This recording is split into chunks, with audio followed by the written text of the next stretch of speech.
Innovación y Capital Humano y conferenciante de TED, conferenciante internacional en Speakers Academy y autora de 5 libros. El último es Somos malas madres, el libro para las madres que trabajan dentro y fuera de casa.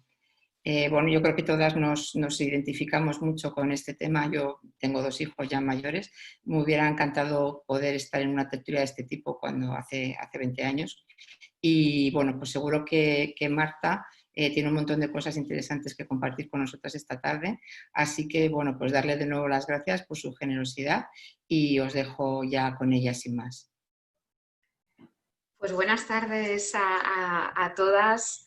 Muchas gracias, Miren, Cristina, por la presentación y sobre todo por la invitación. Comentaba ahora al incorporarme a Zoom que es un tema que trato, que he trabajado y que ahora divulgo desde el más absoluto convencimiento de que es muy necesario.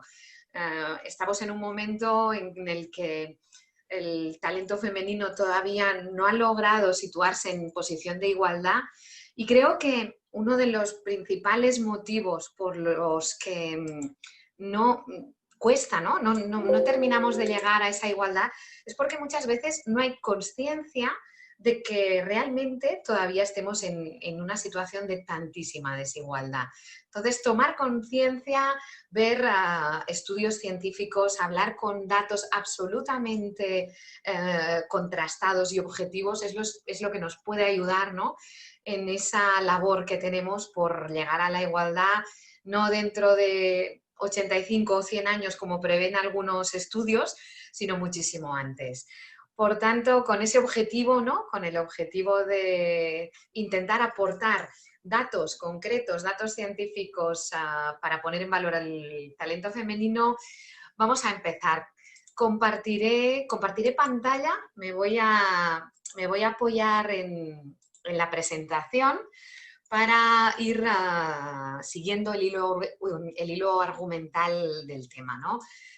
Vamos a hablar pues de ese camino que me gustaría a mí recorrer a nivel social hacia un nuevo paradigma en maternidad y trabajo. Como veremos ahora en estos minutos que vamos a compartir, me gustaría llegar, ¿no?, a exponer brevemente, pero de una manera muy contundente, cuál es el impacto positivo que tiene cada una de nosotras en nuestros hijos por el hecho de trabajar dentro y fuera de casa. Es un tema que descubrí, bueno, que empecé a descubrir hace unos años, como os contaré ahora mismo, y que al final me decidí por publicarlo en un libro que es el que os contaba ahora mismo, Miren. Ella me ha presentado ya a nivel de bio, de mi carrera profesional. Deciros solo que, bueno, como os comentaba ella, yo empecé mi carrera profesional en el mundo de las finanzas. Yo estudié en ESADE y me especialicé en finanzas y empecé trabajando en auditoría en Deloitte. Lo que pasa es que siempre lo compaginé con el tema de la formación, con el tema de dar formación en ESADE y en otros centros universitarios, y en un momento dado, hace pues 5 o 6 años, decidí que esa parte académica, que esa parte de formación, que era mi hobby, hasta ese momento era mi hobby, pasara a ser mi actividad principal, porque realmente era lo que a mí me apasionaba, con lo que yo lo pasaba bien y a lo que me quería dedicar. Ese fue un cambio, lógicamente, que mucha gente, ¿no?, de mi entorno, familia y algunos amigos se escandalizaron un poco, ¿no?, porque tener una carrera profesional ya consolidada, con muchos años de experiencia en el ámbito financiero, y dejarlo por irte al mundo académico era un poquito un riesgo, ¿no? Entonces me acuerdo que era algo que al principio nadie entendía o casi nadie entendía. Una amiga mía, sí, una amiga mía, Susana, ella es andaluza y recuerdo lo que me dijo un día, porque fue de las pocas personas que apoyaron mi decisión, y me dijo: mira, Marta, tú no hagas caso de lo que de lo que te dicen, de si te equivocas, de que si esto no. Me dijo: al final hay trabajos que te llenan los bolsillos, pero no te llenan el alma. Y me pareció muy bonita esta frase, ¿no? Y se me quedó bastante en la cabeza y y la comparto, ¿no? Creo que al final es importante el poder dedicar tu vida profesional a algo en lo que creas. Entonces, desde hace esos 6 años estoy en el mundo académico haciendo mi doctorado en desarrollo de capital humano, en buscar qué factores son los que ayudan, ¿no?, a las personas a crecer como profesionales y nos aportan en esa mochila personal que tenemos propia, ¿no?, a la que llamamos capital humano, y estoy en ese proceso, trabajando en la universidad en distintos programas académicos, pero también con muchas empresas, trabajando con empresas en proyectos de innovación inclusiva. Además de eso, solo comentar que mi pasión es escribir. He publicado 5 libros. El primero, por supuesto, pues fue de auditoría, porque yo trabajaba en ese ámbito. Luego ya fue más en el mundo académico, ¿no?, en temas de iniciativa emprendedora, que es donde he estado trabajando muchos años, ¿no? Mi cuarto libro fue justamente este, Vamos, cómo aplicar la iniciativa emprendedora en la empresa y en la vida. Y mi último proyecto es el que vamos a hablar hoy, este proyecto más personal sobre las madres, ¿no?, que trabajamos dentro y fuera de casa. Empiezo pues ya con el tema en sí, situado en el contexto en el que vivimos, en el contexto actual en el que nos encontramos, ¿no? En medio de esta situación sanitaria atípica e inesperada, ¿no?, que ha supuesto el COVID-19, nos hemos encontrado pues, con un entorno que no esperábamos, que no habíamos planificado y en el que ha resultado y está resultando complicado gestionar. Este momento extraño e inesperado ha puesto sobre la mesa, yo creo que más que cualquier otra circunstancia, la necesidad de talento femenino. A pesar de que, como os decía al inicio, no nos encontramos todavía, ni mucho menos, en un momento de igualdad, ¿no?, en un momento en que hayamos conseguido alcanzar esa necesaria igualdad. Ayer, justamente, el Foro Económico Mundial publicaba este tuit en el que resumía un estudio que han realizado, una encuesta, en la que los resultados arrojan estas conclusiones. Fijaos, una de cada 4 mujeres en el mundo está considerando dar un paso atrás en su carrera profesional como consecuencia del COVID-19. Parece que eso ya lo teníamos superado, ¿no?, que la conciliación no era solo femenina, que era de todos. Pues resulta que no. Fijaos, podéis acceder, si entráis en el Twitter o en la página web del Foro Económico Mundial, y veréis este estudio. Y veréis que cuando preguntan qué tal están distribuidas las tareas domésticas, ¿no?, las tareas en la casa, entre ambos miembros de una pareja, en cuanto a los padres, a los hombres, fijaos que contestaron, esta encuesta es reciente, es de hace pocos días, los padres contestaron en un 72% que las responsabilidades son compartidas a partes iguales con mi pareja. Sin embargo, las madres, el porcentaje no es el mismo. Sospechosamente, solo el 44% de las madres contestaban que estaban las responsabilidades compartidas. Por tanto, aquí pasa algo, ¿no? Aquí pasa algo que no conseguimos todavía esa igualdad. ¿Y por qué comentaba el tema de que el coronavirus ha puesto sobre la mesa una mayor necesidad de talento femenino? Pues por ese tema que publicó Forbes, ¿no?, hace unos meses, ese artículo que tuvo pues mucha difusión y que se compartió muchísimo, de qué tienen en común los países que tuvieron mejores respuestas al coronavirus. En esa etapa inicial en la que se tuvo que decretar el confinamiento, en que cada país iba tomando medidas distintas ante esa misma situación, ¿qué tenían en común los países con mejores respuestas? Pues supongo que, como leísteis, ¿no?, como leímos todas, es que las líderes eran mujeres. Estamos hablando pues, del caso de Alemania con Angela Merkel, Taiwán, con Tsai Ing-wen, Nueva Zelanda, Islandia, Finlandia, casos de mujeres líderes que a través de una serie de medidas específicas que tomaron, consiguieron que las tasas de contagio y las tasas de incidencia del coronavirus y de muertes, al final, fuesen sensiblemente más bajas que en otros países. Y eso en contraposición a determinados países en los que destacaron justamente por posiciones contrarias, ¿no? Trump sigue todavía, ¿no?, diciendo que no hay riesgo, negando la necesidad de ciertas medidas de protección, incluso ahora que él está infectado de coronavirus, ¿no? O vimos a Bolsonaro en Brasil llamarlo pequeña gripe y comentando que los riesgos eran mínimos, ¿no? O Boris Johnson, que se desmarcó al inicio de la posición del resto de Europa para decir que debíamos llegar a un contagio masivo y que sobrevivieran los más fuertes, ¿no? Y en México estaba también López Obrador diciendo que, bueno, que con unas medallitas de amuleto eso estaba solucionado. Los resultados, las cifras de contagios y las cifras de muertes llevaron a la conclusión de que ese liderazgo femenino había sido más efectivo. ¿Y por qué? Pues no es un tema de hombres o mujeres, es un tema de pues, las diferencias que caracteriza muchas veces el liderazgo femenino del masculino, ¿no? Es el ver que el liderazgo femenino tiene un componente mucho más importante de empatía. Las mujeres tendemos más a ponernos en la posición de quien tenemos delante, ¿no? En la posición de los otros. Es un tipo de liderazgo el femenino más colectivo, más altruista y en cierto modo más adverso al riesgo, ¿no? Entonces, realmente hay diferencias, ¿no?, en el liderazgo masculino y en el liderazgo femenino.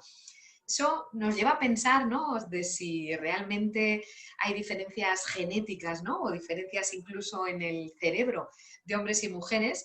Y si leemos el famosísimo libro, ¿no?, de Luan Brizendine sobre el cerebro femenino, de hace ya unos años, pero yo creo que sigue siendo todavía muy vigente, pues ella nos decía que sí, que al final el cerebro está formado por neuronas y las neuronas están configuradas por ADN, por tanto es XX o XY. Y hay pequeñas diferencias en el cerebro femenino que nos llevan a actuar en determinados ámbitos de modos muy distintos. Sin embargo, en la realidad, tal y como nos cuenta Tomás Chamorro en su libro, muchos más hombres incompetentes terminan convirtiéndose en líderes, ¿no? Entonces es interesante ver su análisis de qué es lo que les lleva a tener muchos más puestos de responsabilidad que las mujeres, cuando probablemente está en la diversidad y está en ese componente femenino también las claves del éxito en muchos temas. La realidad, la foto de la realidad la conocemos todas. Cuando vemos los puestos de responsabilidad, la mayoría masculina es aplastante. Eso lo sabemos.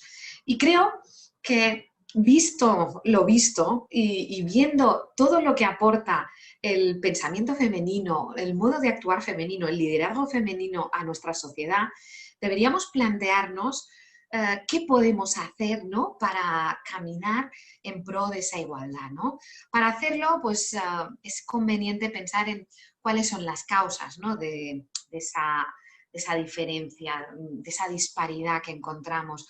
Y podríamos hablar de muchas. Evidentemente, las causas de la desigualdad en puestos de responsabilidad no vienen por un único motivo, pero a mí me gustaría centrarme hoy en uno del que se habla muy poco. Realmente es como que se esconde o que se comenta poco y que yo creo que la incidencia es muy y muy grande.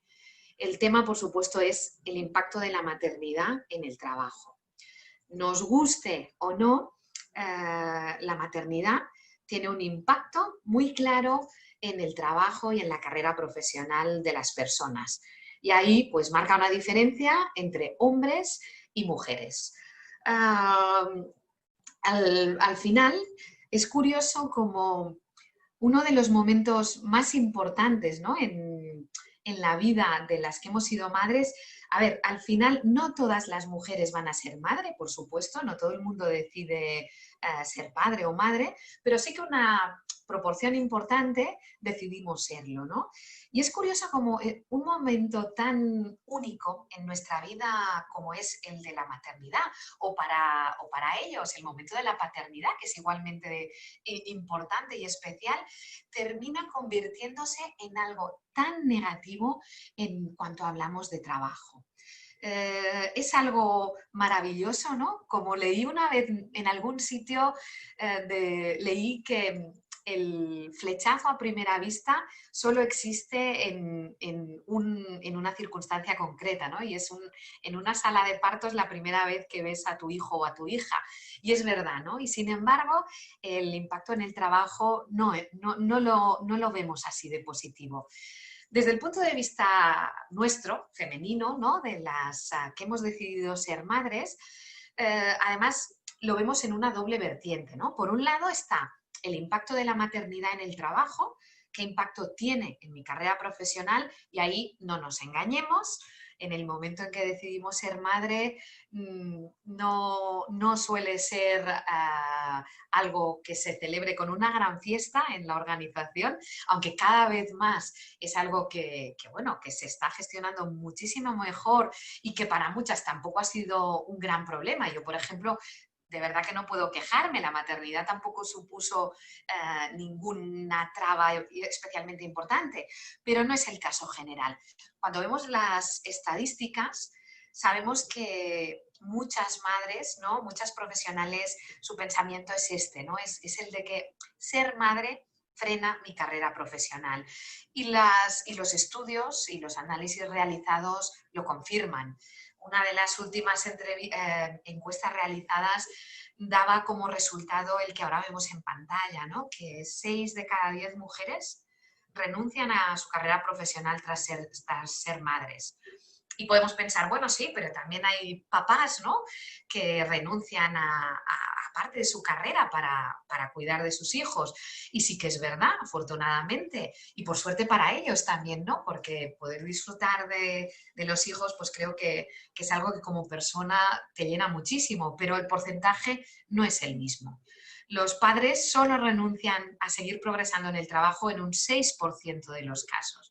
Por tanto, en el caso de las mujeres todavía muy mayoritariamente suponen un freno. La noticia que os compartía del Foro Económico Mundial va en el mismo sentido. En el momento de la pandemia, si en una familia alguien debe renunciar al trabajo porque ahora debe dedicar más tiempo al cuidado de los hijos, continúa siendo mayoritariamente la mujer. Y más allá del impacto que tiene en el trabajo la maternidad, hay otra vertiente, ¿no? Está la simétrica de que las madres también muchas veces le damos vueltas a qué impacto tiene mi trabajo en mis hijos, ¿no? ¿Cómo les influye el hecho, pues, de que no pueda compartir tanto tiempo con ellos, que no pueda tener la disponibilidad que a veces envidiamos un poquito, ¿no? A otras madres o padres que han decidido, ¿no? Pues el aparcar temporal o permanentemente su carrera profesional para dedicarse más tiempo a ellos, ¿no?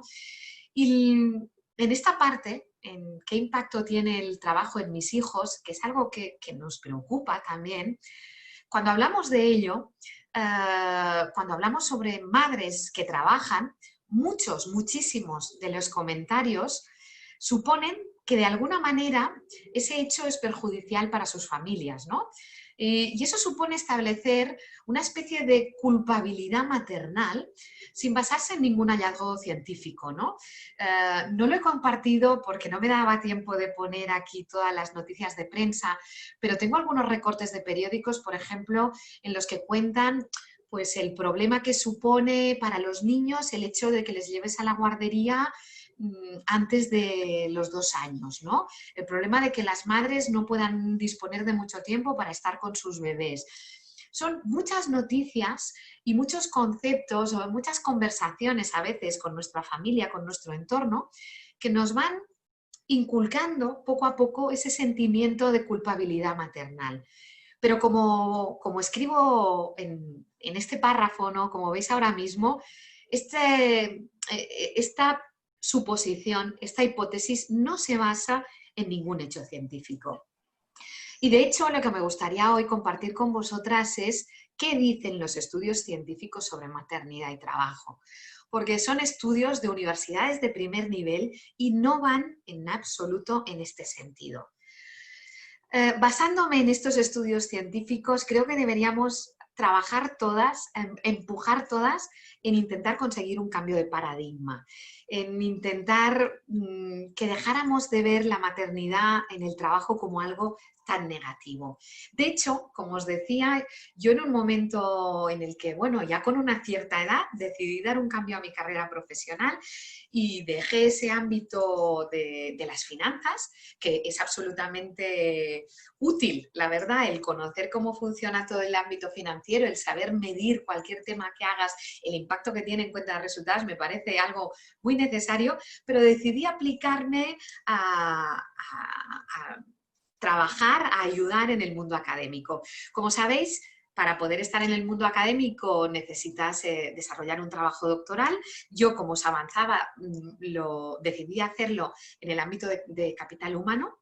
Y en mi etapa de búsqueda bibliográfica, cuando empecé a buscar, ¿no?, autores, estudios, papers, de qué es lo que ayuda, ¿no?, a una persona a tener un capital humano, ya sabéis, esos conocimientos, esa base intelectual que nos ayuda luego a poder desarrollar nuestro trabajo de un modo mejor, cuando empecé a trabajar sobre ese concepto de capital humano, descubrí a James Heckman.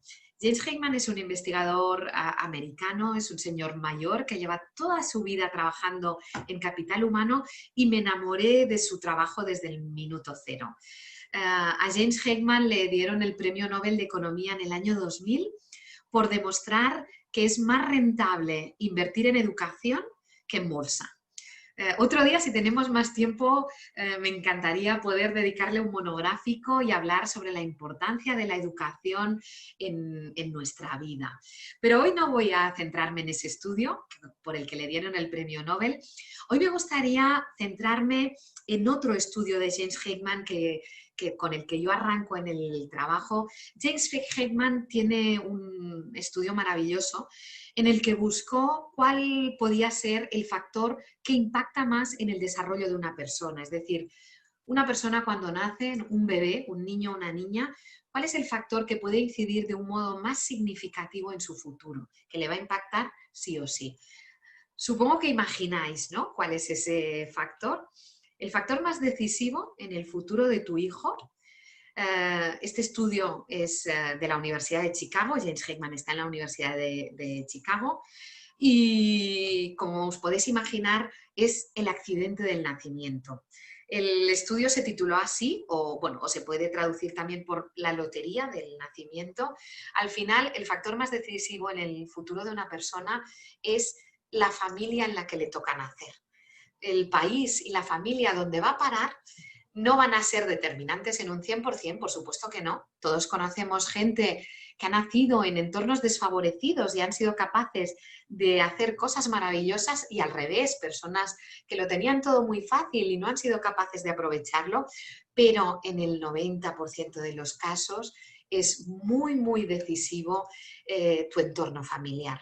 Tu madre, tu padre, tu familia, lo que tú ves en casa te marca de un modo vital, de un modo importantísimo. Según James Heckman, el entorno familiar es el mejor factor predictivo del futuro. Entonces, yo al descubrir estos estudios decidí ir por aquí, ¿no?, por la parte de desarrollo de capital humano que tiene que ver con las personas, ¿no?, y que tiene que ver con nuestro entorno. Por supuesto, encontré muy lógico, me pareció muy lógico que un factor importantísimo sea el entorno familiar en el que vivimos. Y entonces, a partir de ahí, como a cada persona nos interesa lo nuestro, nos llama la atención nuestras preocupaciones, ¿no?, y nuestro entorno, empecé a profundizar, a investigar, a buscar el impacto de las madres, ¿no? ¿Qué impacto tenemos en el capital humano y en el desarrollo de nuestros hijos? Un impacto muy importante, como ya podía imaginar. Y a partir de ahí decidí buscar ¿qué pasa con las madres que tenemos que compaginar trabajos, a veces muy exigentes, con la maternidad? Os confieso que en ese momento yo esperaba resultados negativos. Mi sentimiento de culpabilidad en ese momento me llevaba a pensar que el hecho de que yo no pudiera dedicar todo el tiempo que me gustaría a mis hijos era negativo y por tanto yo buscaba resultados con impacto negativo. Mi sorpresa fue cuando me encontré con estudios como este, con estudios como el de la doctora Kathleen McGinn, que publicó Harvard Business School, en el que demuestra que los niños se benefician de tener una mami trabajadora. Descubrir este titular a mí, de verdad, que es que me iluminó el alma, es que me hizo sentir bien. Y empecé a bucear, a investigar y encontré muchos más estudios. Y en ese momento pensé, ostras, pero si también tiene impacto positivo el hecho de trabajar en los hijos, ¿no? Más allá de tu carrera profesional, más allá del impacto económico, más allá de muchos temas, resulta que en tus hijos también tiene una parte muy positiva, ¿no? Pensé que a mí me habría gustado que alguien me hubiese contado los resultados de esos estudios, ¿no? Y por eso me puse enseguida ya a hacer un esquema, un índice de lo que podría ser un libro y me decidí a publicarlo, porque creo, y este es el propósito con el que preparé esa síntesis y ese libro, mi propósito es que más madres trabajadoras conozcan el impacto positivo que tienen en sus hijos. Voy a comentaros 4 ejemplos que incluyo en el libro, 4 estudios científicos que demuestran el impacto positivo de las madres en sus hijos, ¿no? ¿Qué les aportamos? Al final, aparte de que, bueno, tenemos menos tiempo para estar con ellos y nos perdemos más de un festival escolar y más de algún tema que nos gustaría estar, pero ¿qué les aportamos por el hecho de trabajar? Mirad, estudio número 1 que me gustaría comentar con vosotras. Influyes en su lenguaje. Este estudio es de la Universidad de Kansas, lo podéis localizar a través de Google. Los investigadores fueron Todd Risley y Betty Hart. ¿Cuál fue el objetivo de su estudio? Pues es un estudio cuantitativo relativamente sencillo, relativamente fácil, pero con unos resultados yo creo que muy esclarecedores y muy importantes. Lo que se propusieron medir es la cantidad de palabras que escucha un bebé en casa, diferenciando en distintas casuísticas, en distintos supuestos para la madre, ¿no? Entonces, grabaron conversaciones a lo largo del día con el bebé. Al final era simplemente pedir permiso para dejar una grabadora en el entorno del bebé y su entorno familiar y grabar las conversaciones que había. Grabaron conversaciones en los casos en los que la madre pasaba todo el día con su bebé y otros casos en los que no, en que la conversación era pues al llegar del trabajo. Tan sencillo como eso, grabar. Y luego, pues había una persona que se dedicaba a contar el número de palabras por hora que escuchaba ese bebé. Voy a mostraros los resultados. En el caso de las madres que trabajaban solo en casa, que estaban trabajando en casa y que compartían más tiempo con sus hijos, esos bebés escucharon 616 palabras, ¿vale? A lo largo del día el promedio por hora era ese. ¿Qué pasa con el caso de las conversaciones con mamás que llegan del trabajo? Pues en vez de 616 palabras, son 2.153 palabras por hora. Y parece un poco sorprendente, ¿no?, la diferencia, pero no lo es. Sin darnos cuenta, claro, si pasamos todo el día con el bebé en casa, nuestras conversaciones terminan siendo conversaciones alrededor de la comida, el entorno en el que vivimos, el parque, lo que hacemos. En cambio, al llegar del trabajo, aunque sea inconsciente, aunque no nos demos cuenta, contamos también lo que hemos hecho o por qué hemos llegado más tarde o qué es lo que vamos a hacer al día siguiente, y el número de palabras que compartimos con el bebé es significativamente más elevado. En un momento en que los bebés son esponjas, en un momento en el que su desarrollo es algo importantísimo, ese diferencial en el lenguaje es una aportación importante. Es algo que las madres pues, deberíamos ponernos en nuestra parte de aportaciones positivas.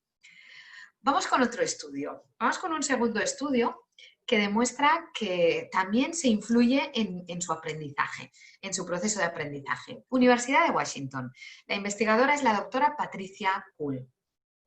Ella demostró que había diferencias significativas en el modo de aprender sobre las temáticas en las que trabaja el padre o la madre. Es decir, cuando la madre, por ejemplo, trabaja en el mundo de la educación, por ejemplo, una profesora, en muchos aspectos que tienen que ver con su ámbito de trabajo, el niño va a aprender mucho más rápido. O, por ejemplo, tal vez es mucho más claro el ejemplo de los idiomas, ¿no? Cuando el padre o la madre tienen un idioma distinto y el bebé aprende otro idioma, lo aprende de un modo más rápido cuando se comparte con él. El poder de las conversaciones en el aprendizaje es enorme. Y la consecuencia que sacamos, que obtenemos, es que es muy importante que les hablemos, ¿no? Que compartamos, que aunque nos entiendan poco, les influye significativamente. Podríamos pensar que también se puede influir en el aprendizaje, pues a lo mejor poniéndoles un vídeo, ¿no? Poniéndoselo en la tablet. Pero justamente Patricia Kuhl demostró la diferencia tan significativa entre las conversaciones reales, madre o padre con el hijo, y las que tienen, lo que podrían aprender delante de una pantalla. La interiorización de esos conceptos es absolutamente distinta. Vamos con un tercer factor positivo. Influyes en su actitud también. El hecho de trabajar, el hecho de llegar con problemas a casa más de un día, ¿no? Y de tener que enfrentarte en la semana siguiente pues, a 1000 y un incendios y a distintos temas, hace que inconscientemente esas personitas, esos niños y niñas, vean una actitud de afrontar los problemas distinta muchas veces a la que tendrían si no conocieran de primera mano, ¿no? por ese feedback de lo que sucede en su entorno. Ahí yo creo que es muy interesante el ver los distintos trabajos de la doctora Carol Dweck de la Universidad de Stanford. Ella es increíble, es una investigadora que recomiendo siempre muy encarecidamente, y ella pues es la que acuñó el concepto, ¿no? De tener la diferencia de tener mentalidad fija o mentalidad de crecimiento, ¿no? Ella lo cuenta en una TEDx muy interesante, ¿no? Esa TEDx se llama El poder del not yet, del no todavía, y ella dice que es muy distinto el inculcar a una persona una mentalidad fija. La mentalidad fija es la de esas personas que no conocen algo, no saben cómo solucionar un problema, un reto, y por tanto creen que no lo van a poder solucionar nunca, frente a una mentalidad de crecimiento, de decirles a los niños vale, yo no sé resolver este problema, no sé cómo afrontar este reto hoy, pero voy a aprender y voy a hacerlo. Por tanto, ella dice, a los niños no hay que decirles, esto no lo sabes hacer, esta asignatura, este contenido no lo has aprobado, sino que deberíamos decirlos, not yet, ¿no? No lo has aprobado todavía. ¿Por qué? Porque tú puedes aprender, puedes crecer y puedes aprender a superarlo. Esa mentalidad de crecimiento es algo que correlaciona con la actitud y que es muy importante. Y vamos ya con el cuarto estudio que me gustaría comentaros, y que es el de la influencia que tenemos como role model. Al final lo sabemos todos, los niños no aprenden con lo que les decimos, aprenden con lo que ven.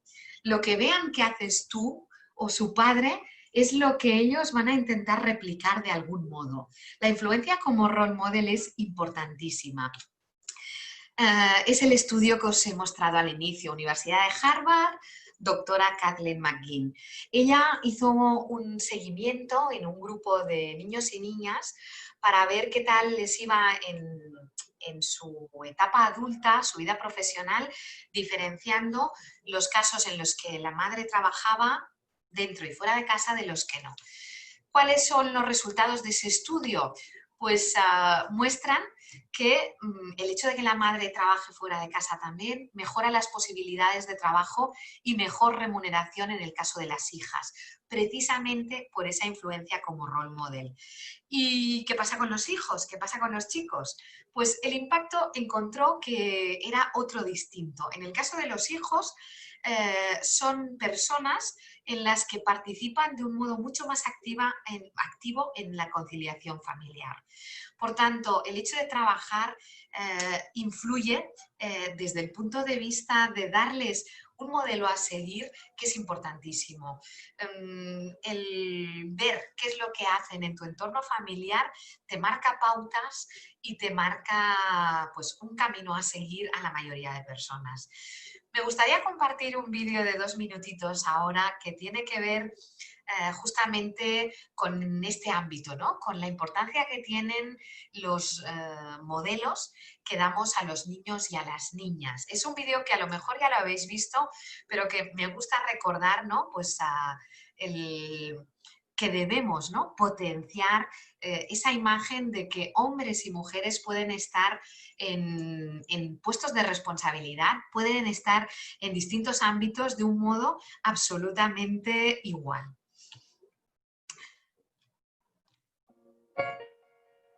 Let's talk about the dream gap. What's that? It's the gap that comes between girls and their full potential. You see, starting at age 5, girls stop believing they can be presidents, scientists, astronauts, big thinkers, engineers, CEOs, and the list goes on. Why? Because what else are we going to believe? When we are 3 times less likely to be given a science-related toy. That's sad. And when our parents are twice as likely to Google, is my son gifted? Then is my daughter gifted? That's not cool.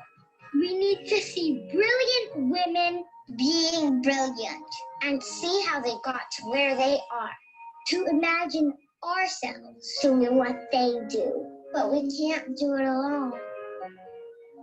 Moms, dads, brothers, and bosses. We need all of you to help. We need to close the dream gap. It's up to all of us.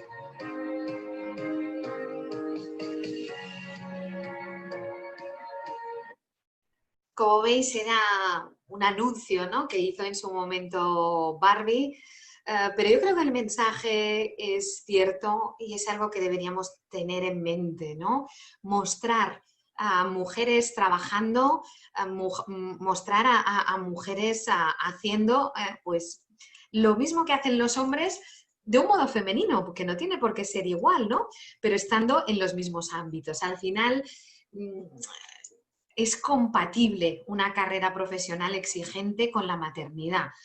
Pero eso debe visibilizarse, ¿de acuerdo? Debemos mostrar al mundo, a todo el mundo, a mujeres que lo están haciendo y que no se sienten mal por ello, porque no hay motivo para sentirse mal.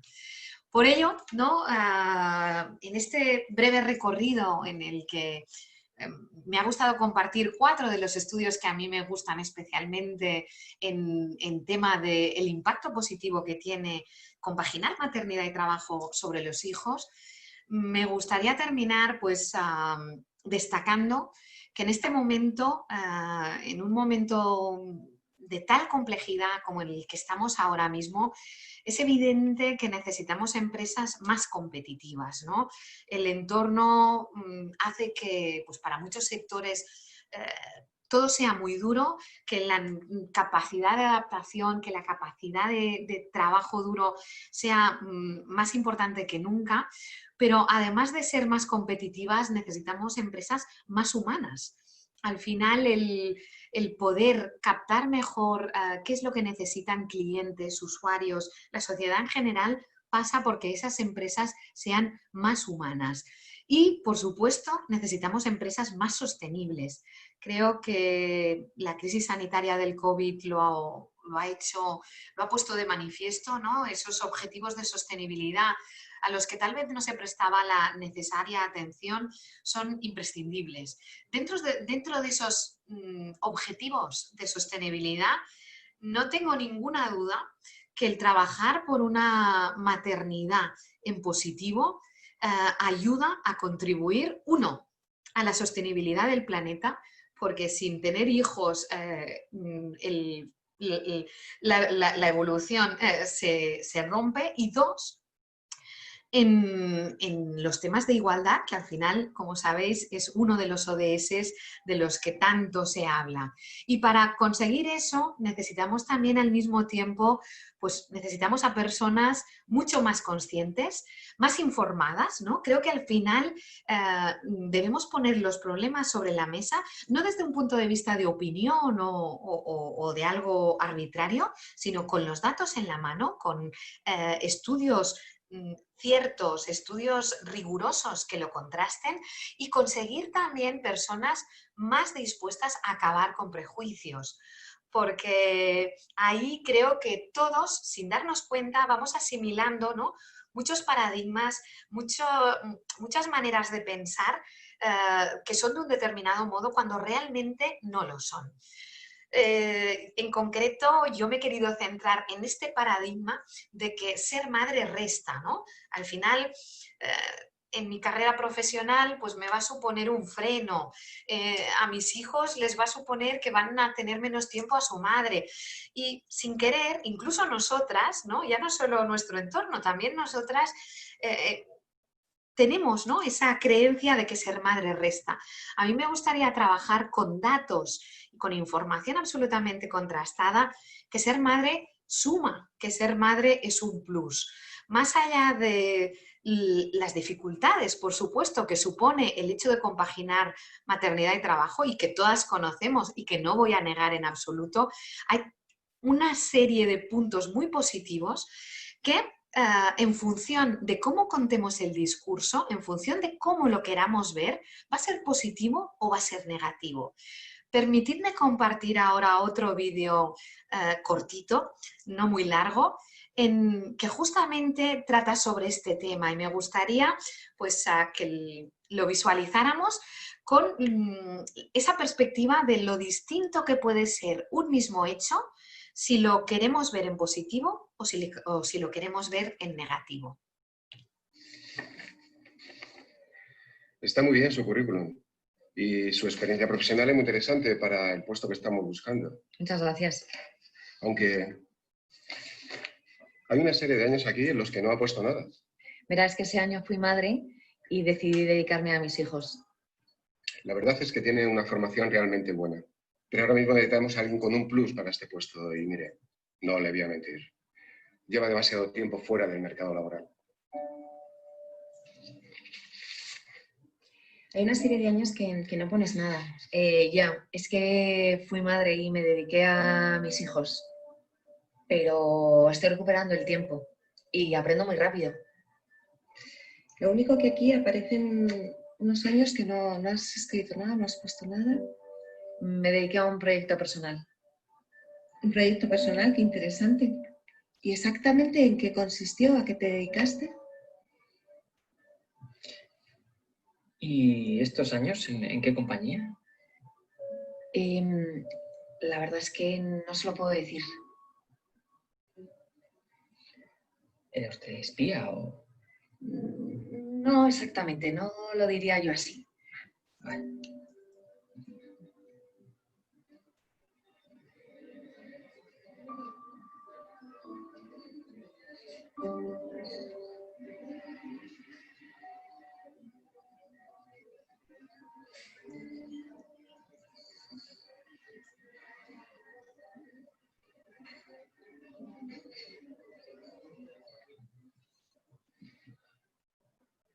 Su currículum es realmente bueno.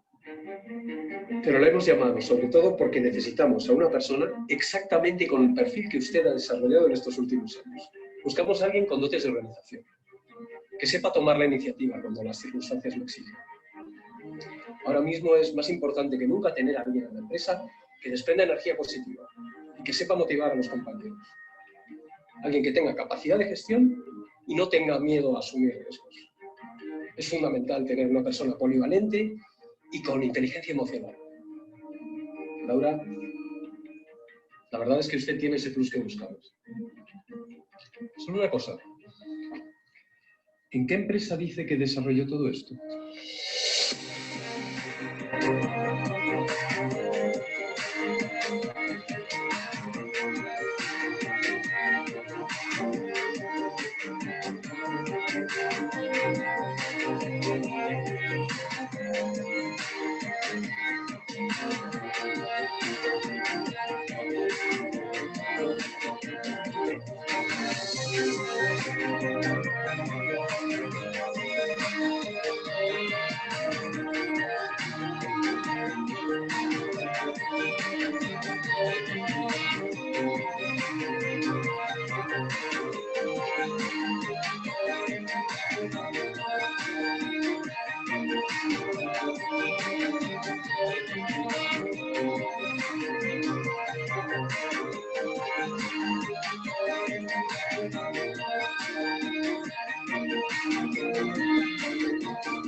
Como veis, hay dos maneras de verlo, ¿no?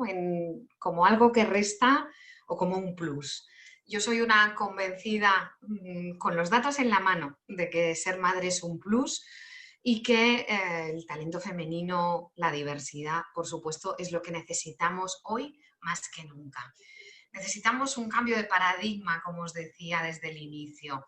Necesitamos mirar en positivo, ¿no? En vez de en negativo, porque todo eso que vemos negativo realmente no lo es. Y necesitamos, pues, poner en valor el talento femenino para, bueno, ayudarnos en esta transformación y en este momento con todo lo que se necesita. Muchísimas gracias por vuestra atención durante este ratito. Dejo de compartir pantalla ya y quedo, bueno, pues a vuestra disposición por si tenéis alguna duda, consulta o queréis comentar algún caso real, que me encanta también, ¿no? El conocer experiencias reales vividas, ¿no? por algunas de nosotras, ¿no? En relación a este tema. Muchas gracias, Marta. Ha estado fenomenal. Enhorabuena. Muchísimas gracias. Gracias a vosotras. Yo sí que he tenido la suerte de leer el libro y a pesar de que no soy madre, bueno, sí que me he sentido identificada en algunas situaciones y creo que, bueno, que es un buen libro de referencia para tener, aunque no sea tu caso concreto, ¿no? Me gustó mucho. Nos preguntaba Silvia por el chat por qué el libro tiene el título en interrogantes y no es afirmativo. No somos malas madres. Bueno, vamos a ver, empezaré por confesar que me encanta escribir, pero soy horrible, terrible, muy mala a la hora de pensar títulos. Es algo súper difícil. Entonces, este libro, pues la verdad es que me costó muchas semanas el decidir el título.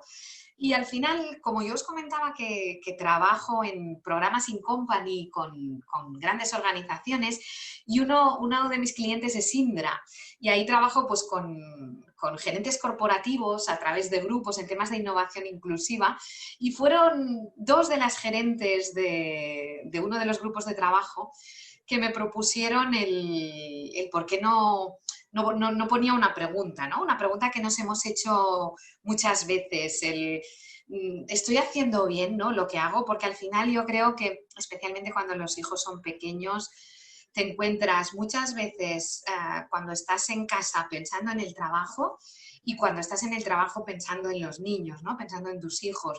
Y eso te genera esa duda, ¿no? De ser una mala madre. Además, según qué modelo de madre hayas tenido, ¿no? Ese role model también impone mucha presión. Yo recuerdo mi madre pues que pasaba mucho tiempo con nosotros, que podía hacer muchas cosas con ella y eso, pues claro, me generaba esa pregunta y pensé que ponerlo en formato interrogatorio, ¿no? Como una cuestión que a veces me había planteado, pues podía identificar ese sentimiento. Y también un poquito, bueno, aunque la expresión es una expresión muy interiorizada en nuestra cultura, esa de malas madres, ¿no? Sabéis que hay un grupo maravilloso, ¿no? Que se llama Malas Madres, justamente. Y yo creo que todo el mundo identifica mucho esa expresión con ese grupo. Entonces, el no ponerlo entre interrogantes o el no variarlo me daba miedo que no llevara necesariamente a ese grupo. Un grupo al que admiro, pero que lógicamente el libro es algo distinto. Y esa pregunta, pues de verdad que en mi mente aparecía muchas veces, ¿no? El de si sería mala madre pues por no poder estar el tiempo que a mí me gustaría con ellos, por a veces, pues no sé, había festivales infantiles que eran en horas de trabajo y la verdad es que me resultaba imposible. Yo viví la conciliación muy en mis hombros, que era yo, ¿no? La que debía estar siempre muy pendiente de los niños. Veo que por suerte en eso pues vamos avanzando, ¿no? Y la gente más joven, pues la conciliación poco a poco ya no va siendo algo femenino, sino que va siendo algo pues de la pareja, ¿no? O de la familia. Y que yo diría que si vamos un paso más allá, incluso la conciliación debería ser algo como sociedad, ¿no? Los países nórdicos, por ejemplo, pues tienen muchas medidas para ayudar a la conciliación porque lo ven como algo que es un aspecto de responsabilidad social y que no es solo la familia quien debe hacer ese esfuerzo, sino que deberíamos ser todos. Y poco a poco voy viendo, ¿no? Por suerte, pues que vamos avanzando y vamos mejorando, pero queda mucho por hacer. Ayer cuando leí esta encuesta que os compartía, de que un 25% de las mujeres están pensando en frenar su carrera profesional para poder cuidar de sus hijos, pues me escandalicé un poquito, ¿no? Me escandalicé un poco, porque el porcentaje de hombres, si veis la encuesta, no es el mismo. Nos comenta Silvia que bueno, lo que has contado es muy revelador, que ella siempre había visto como algo negativo para los hijos el trabajar y que le acabas de abrir los ojos y que está muy de acuerdo en la importancia de los modelos a seguir, incluso para las mujeres en general. Es muy difícil encontrar modelos femeninos a seguir dentro de su empresa en particular, en su caso. Y te pregunta que si crees que es necesario que haya leyes que regulen esa igualdad en puestos de responsabilidad para que exista un cambio, que siempre ha sido contraria a regularlo, pero cada vez lo ve más necesario debido a que no avanzamos mucho o no de forma tan rápida como ella cree que debería ser. Bueno, darle las gracias a Silvia por ese mensaje tan bonito, porque, bueno, compartimos ese tema